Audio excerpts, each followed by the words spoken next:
Thank you all for coming to the celebration of life service for Bob Gruening. Bob Gruening, 59, passed away Monday, February 11th. The visitation has just now ended, and we are now in the celebration of life service. At 5:30 Saturday, today, all of you are welcome to join Bob's family at Sully's Irish Pub for refreshments and fellowship. Bob was the son of William and Marjorie Gruening. He was a graduate of Valley High School in West Des Moines and worked as an accountant and self-employed painter. Bob enjoyed his many hobbies, golf, and spending time with his family and lifelong friends.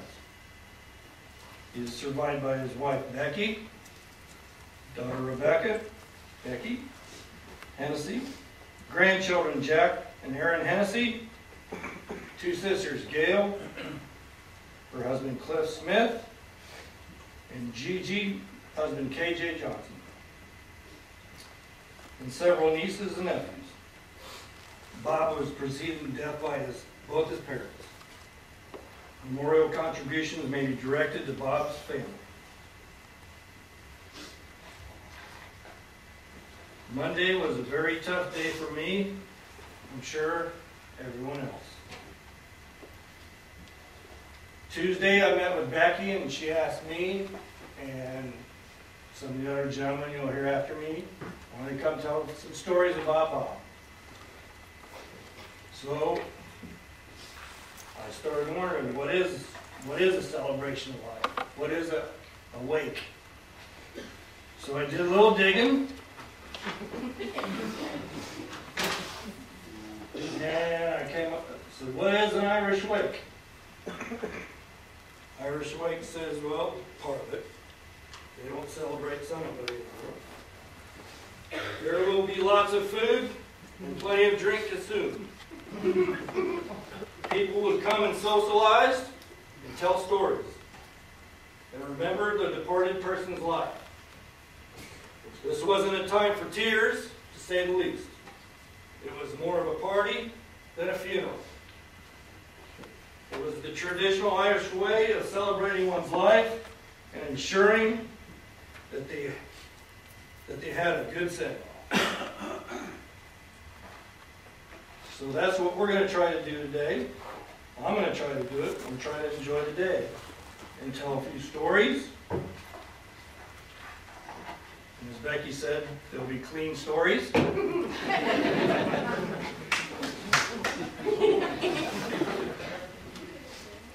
not, I apologize, I'm not here to read any scripture. Because Bob and I came from the same little green cathedral down the street.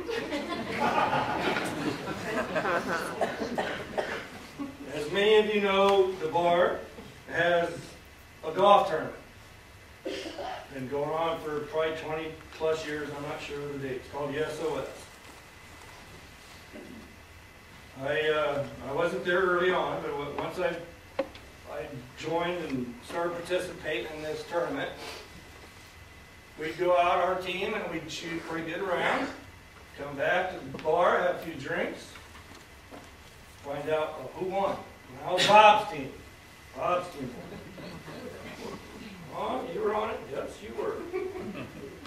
So, this went on for a few years. As we come back, same, go back to the bar, and we would shoot like 800.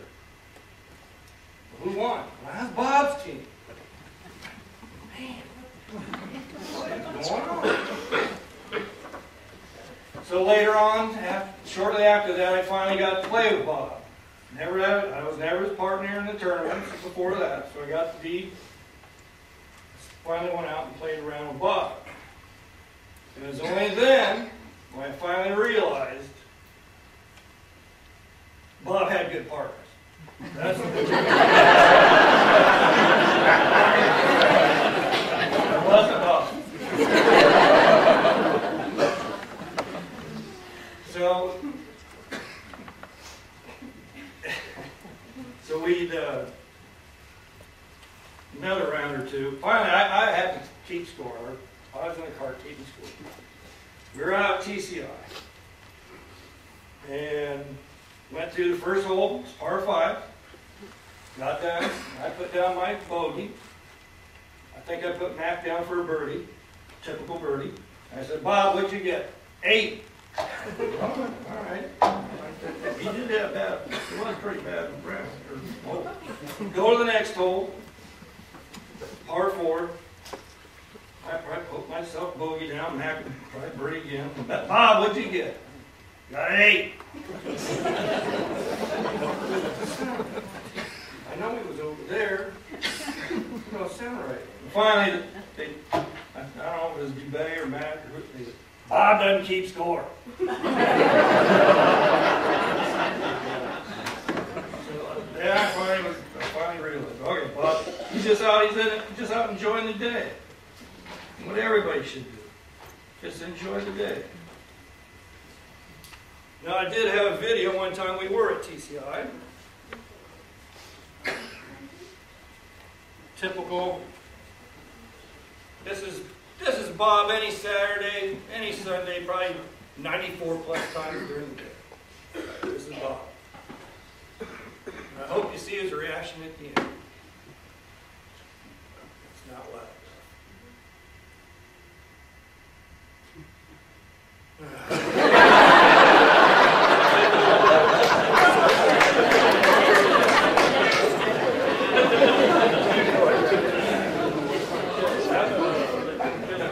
94 plus times. But he get in the cart, go on down the fairway, he enjoyed the day.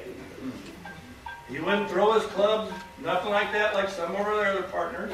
Wilburn, nameless, I won't say. But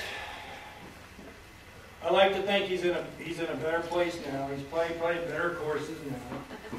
Better than TCI, better than Augusta, better than St. Andrews. And he's probably playing with a couple better partners than TJ and Todd. And years ago, my dad made this and put this together. In 1998, he gave me this. I've been playing with it for years. In 99, he passed away, and I gave his eulogy. And last September, after a round of golf, after me and my wife playing with Bob gave me this.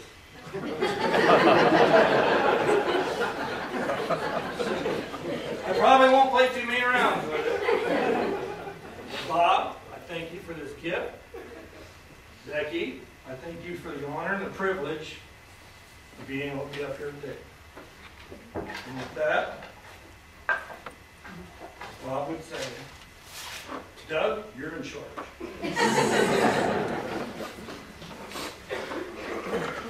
Thank you, T-Ron. The thing about Bob and playing golf, that swing that you just saw, it happened every time.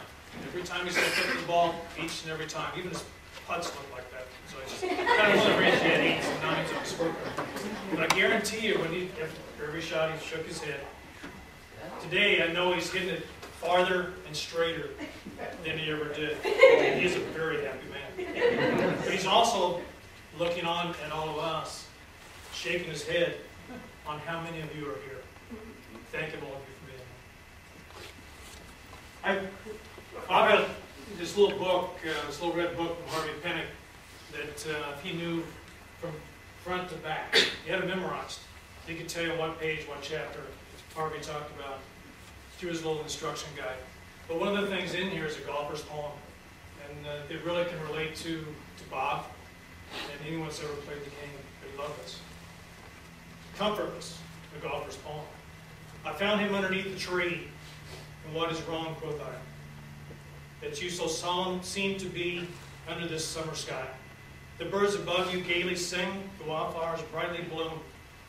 What is this awful horrid thing which seems to seal your doom? Round you the children romp and play, the gentle breezes blow. Sad stranger, tell me I pray the burden of your woe. I do not see the sunbeams dance, nor hear the birds singing. There's something faulty with my stance, and I can't get off the tee. All day I've shanked my mashie shot. My putts rimmed every cup. I'm doing something I should not. I think it's looking up. Poor man, I said, 'tis very sure. No help for you appears. The woes you bear, I've tried to cure myself for 30 years. And still my mashie shots I shank, and still I slice the drive. And with the dubs expect to rank as long as I'm alive. Through time, all other griefs may cure, all other hurts may mend. The miseries of golf endure. To them, there is no end. He's making all his putts. Now.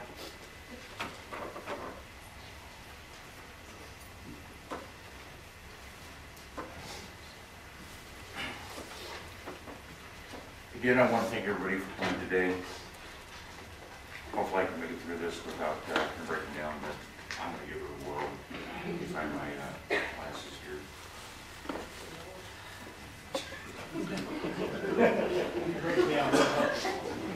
Stupid.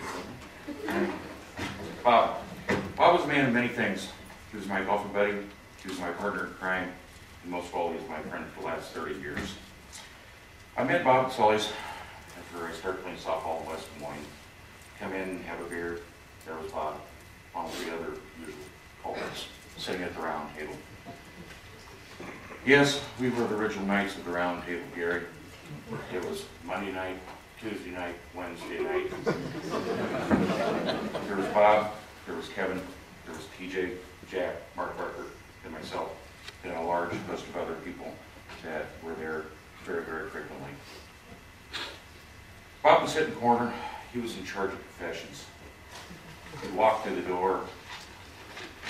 There was 3 confessions for $5. That went on for a while. It was all right. Beer then was 75 cents. Then all of a sudden, business kind of went south. Everybody stopped confessing. And so we decided, boy, we need to maybe get a different venture going here. So we picked up, we moved to where we currently are now, next to the jukebox. We looked for a new business venture. We thought we were going to corner the market on snake oil and maybe mouse bellies, you know. There was nobody else in town that had it. We thought we could do it, you know. That was us. You know, we could buy snake, the mouse bellies low. We wouldn't lose any money because they always stayed low. We thought we had a great concept going. One of the things we always look forward to every year was our annual golf outing. We would start talking about it 6 months before we would leave. And after we were there, we'd talk about it for 6 months after. Everything that we did. Kevin and I's group, along with Dale Parker and whoever decided that they were bad enough that they wanted to play with us, we were always the last group. We picked up the flag pin prizes and brought them back and gave them to Bob.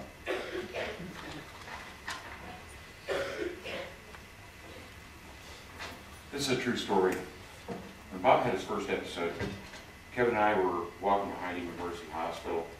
Becky Kay, you were there. We'd just gotten him out of bed. He was in his gown. You know how everybody knows how your hospital gowns are. Anyway, Becky's walking her dad down the hall. Kevin and I are following up. You notice how I always said our group goes last. We were bringing up the rear one more time. And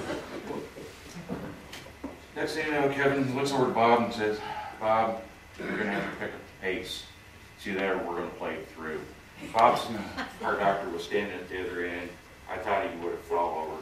He was just like, Bob, what has happened to you to have friends like this? Something bad in your life.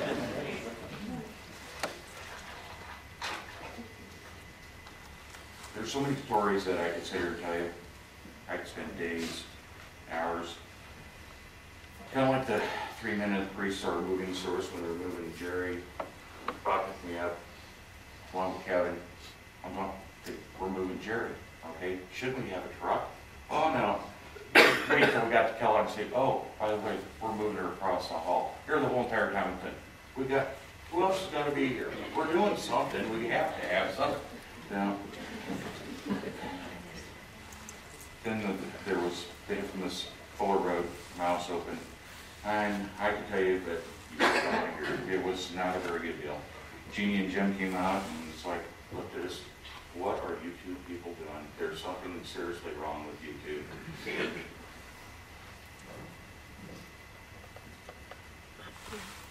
My favorite saying from Bob was, I have to leave, I have to go find my bride. I looked at him and I said, why, Bob? Is your bride lost? It's like, Bob, you found your bride 33 years ago.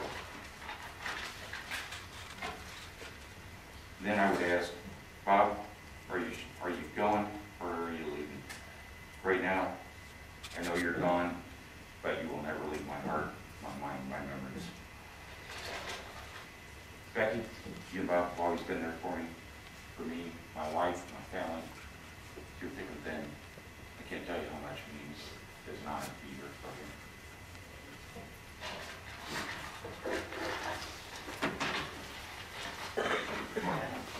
you. Your church.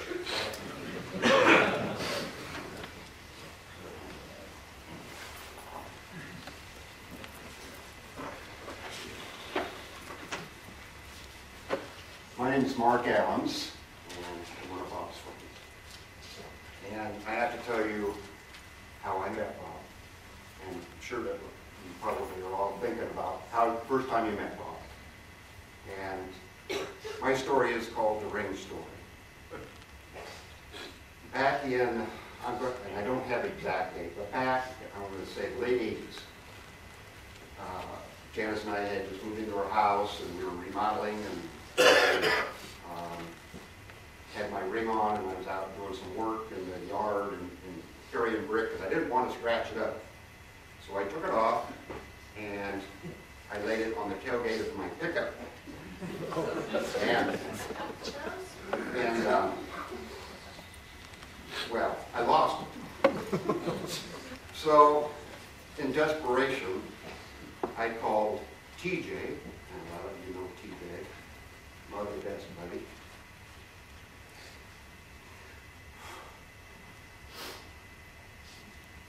I said, TJ, what do I do? He said, call Bob. I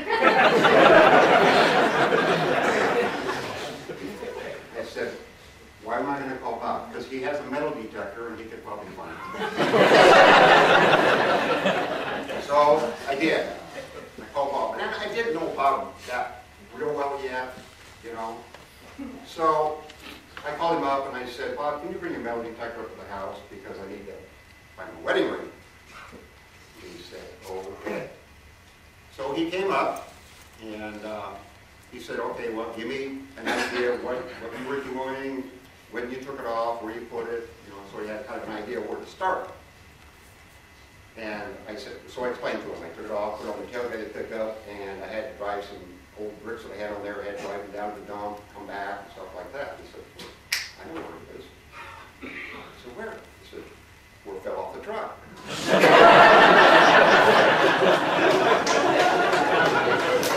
Thanks, Bob. So, he gets his metal detector out, and this thing's huge. I mean, it's, you know, we're going to find it. So, we spent probably 3 hours going all over my yard, where I was working and everything, trying to find the wedding ring. And we couldn't find it. And so again, in desperation, I said, Bob, what am I going to do? He said, well, you only have one option. He says, I think we need to go to Sully's and have a beer and discuss what's going to happen to you because your wife's going to kill you. So, Bob and I went to Sully's and we proceeded to drink a lot of beers. And that's how I really fell in love with Bob. Thanks.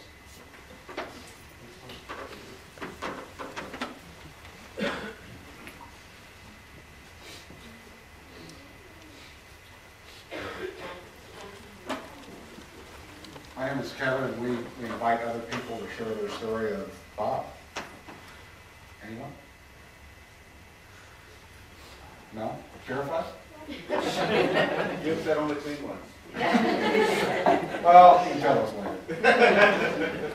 My name is Kevin Hoffman. I've known Bob virtually all of my life. We lived a block away from each other. We've had various sessions in our life. And I was going to tell you about the 59 Chevy story, but I decided not to do it. Not because it's dirty or anything like that, but I just thought of a better story. It's kind of like an Aesop's fable, except it's a real life one. You can think of me as the man, and you can think of Bob as the friend.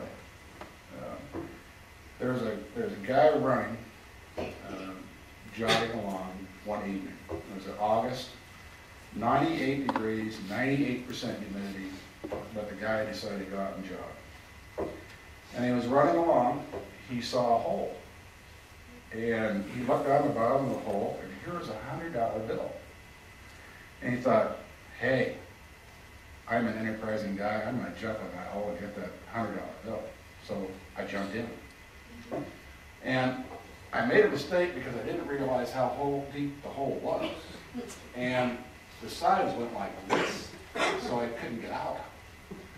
If I tried to get out, the dirt would follow me and I'd be dead. So I had to wait for somebody to come and help me. And the first guy came by and I yelled at him, and he said, I understand your position, but I've got to go home. I'll call someone and maybe they can come and help you. The next guy came by. It was the guy's priest. And he said, I need to get out of here, otherwise I'm going to die. And the priest said, I'll say a prayer for you next Sunday. The next guy came by, and it was his doctor. And he tried to explain the situation to him. And the doctor said, I'm afraid you're just not sick. I can't do a thing for you. But if you'll come in Saturday, I'll try to help you. That was the end of the first day. And this guy knew, I knew I was in trouble. So the second day, no one came. And I knew in 3 days I was going to run out of water. So the third day, the sun came up. And I heard someone on a dead run, huffing and puffing. And I looked up, and before I could say anything, Bob jumped in the hole. And I thought, you idiot! What have you done? You're gonna kill both of us. And he looked at me. He handed me a Snickers candy bar, 2 bottles of water, put his hand on my shoulder, and said, "Don't worry. I've been in this hole before. I know the way out." And believe me, you don't know how many times that's actually happened. Bob has done more for me. I can't tell you in words what he means to me, what he meant to me, however you want to put it. But there will never be probably another Bob in my life, because I don't see how you could have that many years with a person at my age.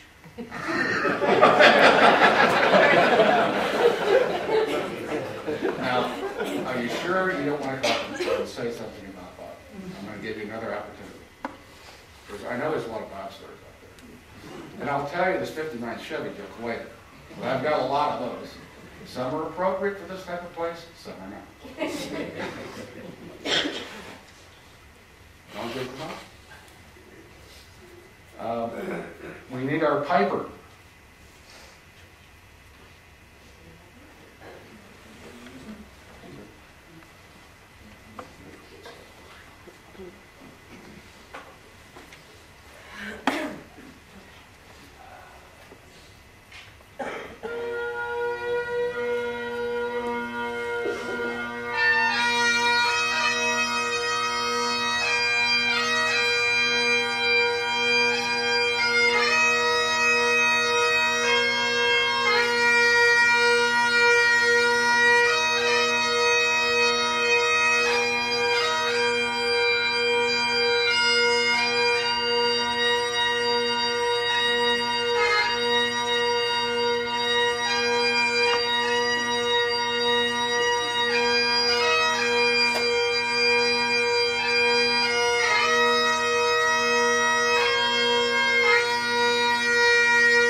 say it's so.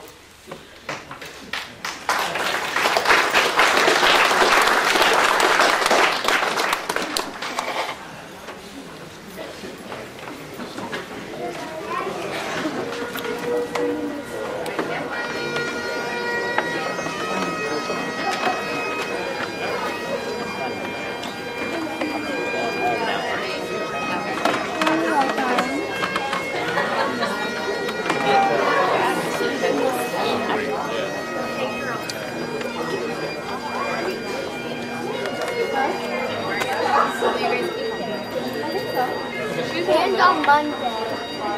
Don't trip for that. I won't.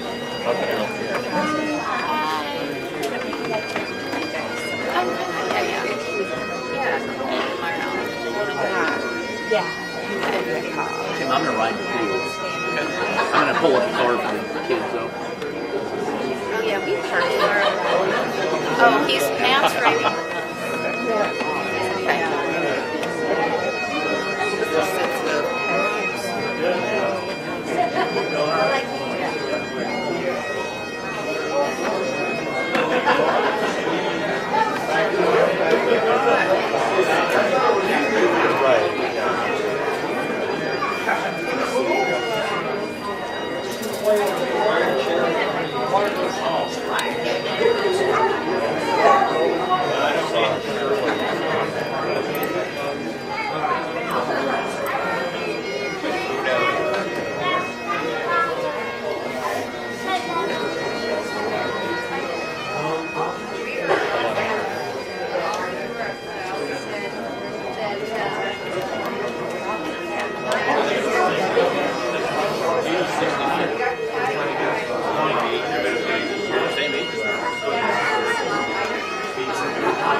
I remember.